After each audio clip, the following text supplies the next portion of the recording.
Nous, on combat un peu cette vision du développeur qui est un exécutant, qui est quelqu'un qui suit un cahier des charges et qui est là, alors c'est un peu vulgaire, mais qui est là, on disait, pour pisser des lignes de code. Et en fait, nous, on combat complètement cette vision-là parce qu'on en est la preuve vivante au wagon. On forme des gens qui avaient fait des écoles de commerce, qui avaient fait des écoles littéraires ou de cinéma et qui sont maintenant développeurs. Le wagon, on est une école de code en 2 mois à temps plein et on apprend aux gens à développer eux-mêmes leurs produits technologiques. On va leur enseigner les concepts clés de programmation, d'architecture logicielle, de base de données, de développement d'interface. Et le but, c'est qu'ils soient capables eux-mêmes de développer une application web au bout des 9 semaines.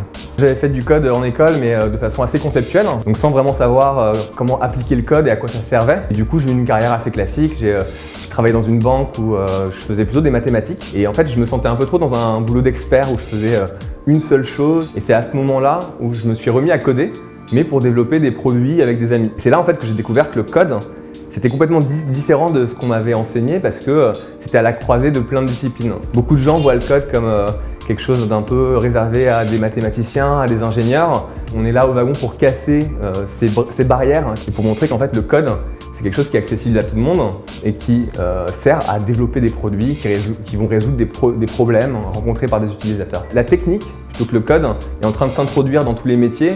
Et du coup, comprendre le code, avoir des compétences en technologie avancées, ça permet de mieux maîtriser ces métiers-là. C'est utile dans plein de disciplines et pas uniquement quand on est développeur. Quand tu débutes en code, t'es perdu parce que tu as l'impression qu'il y a tellement de choses à apprendre. Tu vas un peu picorer des tutoriels à gauche à droite et tu dois un petit peu faire toi-même les connexions entre des tutoriels qui sont faits par des pédagogues différents, donc des gens qui ont une façon de réfléchir et d'apprendre différente. C'est ça qui fait que c'est compliqué aujourd'hui d'apprendre à coder et que ça donne un peu l'impression que c'est infaisable. Mais en vrai, il n'y a pas tellement de choses à savoir. La question de quel langage il faut apprendre, c'est pas la bonne question. La question, c'est d'apprendre les concepts dans le bon ordre et d'être capable à la fin de développer soi-même un produit qui correspond à son idée. Et après, ça permet d'être freelance, de rejoindre une startup en tant que développeur ou en tant que start-upper de lancer son prototype soi-même pour aller chercher un marché.